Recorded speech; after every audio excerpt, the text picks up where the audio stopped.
Hey everybody, continuing with Charles Dickens' famous book, A Tale of Two Cities. Um, I'm not the type of person that'll start something and not finish it. So, considering I've already started this book, I'm gonna finish it. Not saying I'm enjoying it. Obviously, I prefer American writers because I'm American. I'm a U.S. citizen. Um, but I will finish this book because this book comes up so often. It was on Jeopardy just again yesterday. Um, so I'm going to finish this book, and this will be chapter 3 of A Tale of Two Cities. Right now I'm reading you from Hawaii. If you hear the wind in the background, that's because I'm actually in Waikiki, Hawaii, and Hurricane Lane is about to make landfall here in the next 24 hours. So with that being said, if you haven't already, hit the subscribe button and click the thumbs up button, and we'll go ahead and continue with Charles Dickens' A Tale of Two Cities, Chapter 3, The Night Shadows.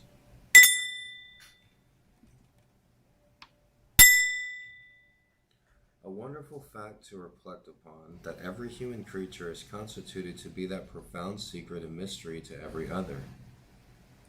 A solemn consideration when I enter a great city by night, that every one of those darkly clustered houses encloses its own secret, that every room and every one of them encloses its own secret, that every beating heart and the hundreds of thousands of breasts there is, in some of its imaginings, a secret to the heart nearest to it. Something of the awfulness, even of death itself, is referable to this. No more can I turn the leaves of this dear book that I loved in vanity and vainly hope in time to read it all. No more can I look into the depths of the unfathomable water wherein, as momentary lights glance into it, I have had glimpses of buried treasure and other things submerged. It was appointed that the book should shut for a spring, forever and forever. When I had read but a page, it was appointed that the water should be locked in eternal frost when the light was playing on its surface, and I stood in ignorance on the shore. My friend is dead, my neighbor is dead, my love, the darling of my soul, is dead. It is the inexplorable consolidation and perpetuation of the secret that was always in that individuality, and which I shall carry in mind to my life's end. And any of the more inscrutable than its busy inhabitants are, in any of the burial places of this city through which I pass, is there a sleeper more inscrutable than its busy inhabitants are, in their innermost personality, to me, or than I am to them? That's pretty deep. It's talking about like everybody's equal, and everybody lives and dies. As to this, his natural and not to be alienated inheritance, the messenger on horseback had exactly the same possessions as the king, the first minister of state, or the richest merchant in London. So with the 3 passengers shut up in the narrow compass of one lumbering old mail coach, they were mysteries to one another, as complete as if each had been in his own coach in 6, or his own coach in 60, were the breadth of a country between him and the next. The messenger rode back at an easy trot, stopping pretty often at alehouses by the way to drink, but evincing a tendency to keep his own counsel, and to keep his hat cocked over his eyes. He had eyes that assorted very well with that decoration, being of a surface black, with no depth in color or form, and much too near together, as if they were afraid of being found out in something, singly, if they kept too far apart. They had a sinister expression, under an old cocked hat like a 3-corner spittoon, and over a great muffler for the chin and throat, which descended nearly to the wearer's knees. When he stopped for a drink, he moved this muffler with his left hand, only while he poured his liquor with his right. As soon as that was done, he muffled again. "No, Jerry, no," said the messenger, harping on one theme as he rose. "It wouldn't do for you, Jerry. Jerry, you honest tradesman, it wouldn't suit your line of business," he called. "Bust me if I don't think he'd been drinking." His message perplexed his mind to the degree that he was fain, several times, to take off his hat to scratch his head, except on his crown, which was raggedly bald. He had stiff black hair, standing jaggedly all over it, and growing downhill almost to his broad, blunt nose. It was like so Smith's work, so much more like the top of a strongly spiked wall than a head of hair, that the best of players at leapfrog might have declined him as the most dangerous man in the world to not go over. While he trotted back with the message he was to deliver to the night watchman in his box at the door of Tellson's Bank by Temple Bar, who was to deliver to the great authorities within, the shadows of the night took such shapes to him as arose out of the message, and took such shapes as to the mare as arose out of her private topics of uneasiness. They seemed to be numerous, for she shied at every shadow on the road. What time the mail coach lumbered, jolted, rattled, and bumped upon its tedious way with its three fellow inscrutables inside, to whom, likewise, the shadows of the night revealed themselves in the forms their dozing eyes and wandering thoughts suggested. Tellson's Bank had run up in the mail, as the bank passenger with an arm drawn through the leather strap, which did what lay it in keep from pounding against the next passenger and driving him into the corner. Wherever the coach got a special jolt, nodded in his place with half eyes shut. The little coach windows and the coach lamp dimly gleamed through them, and the bulky bundle of opposite passenger became the bank and did a great stroke of business. The rattle of the harness was the chink of money, and more drafts were honored in 5 minutes than even Tellson's, with all its foreign and home connections. Ever paid in 3 the time?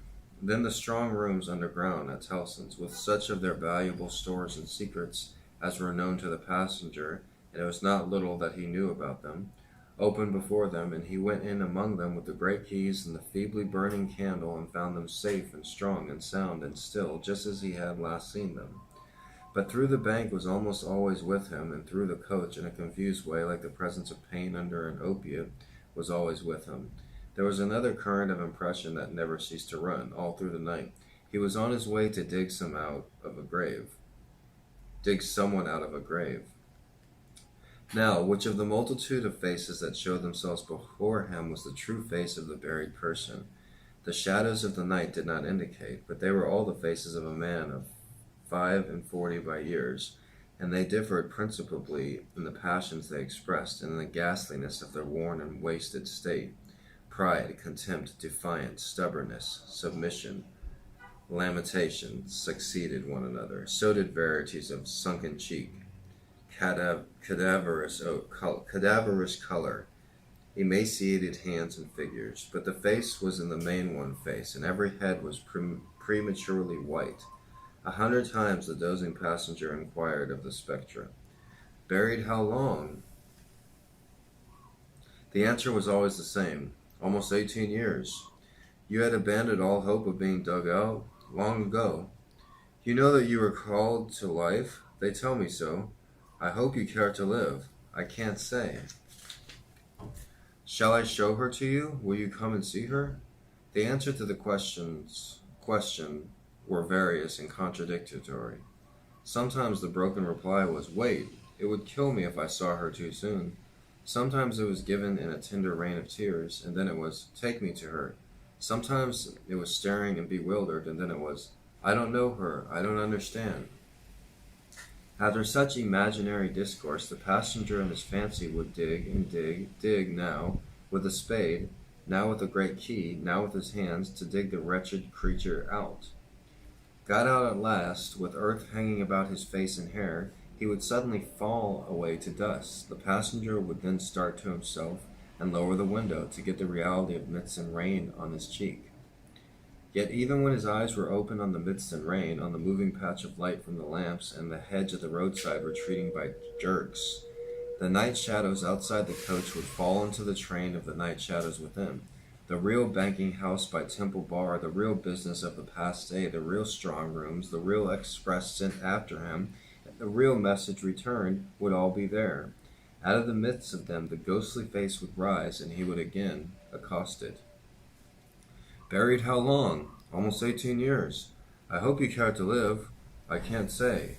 Dig, dig, dig, until an impatient movement from one of the two passengers would admonish him to pull up the window, draw his arm securely through the leathern strap, and speculate upon the two slumbering forms until his mind lost its hold of them, and they again slid away into the bank and the grave. "Buried how long? Almost 18 years. You had abandoned all hope of being dug out long ago.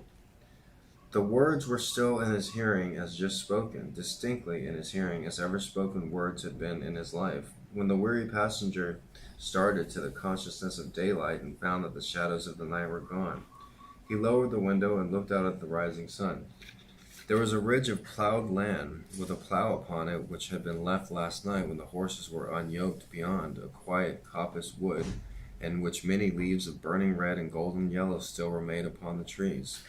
Though the earth was cold and wet, the sky was clear, and the sun rose bright, placid, and beautiful. 18 years, said the passenger, looking at the sun. Gracious creator of the day, to be buried alive for 18 years. That was chapter 3 of A Tale of Two Cities.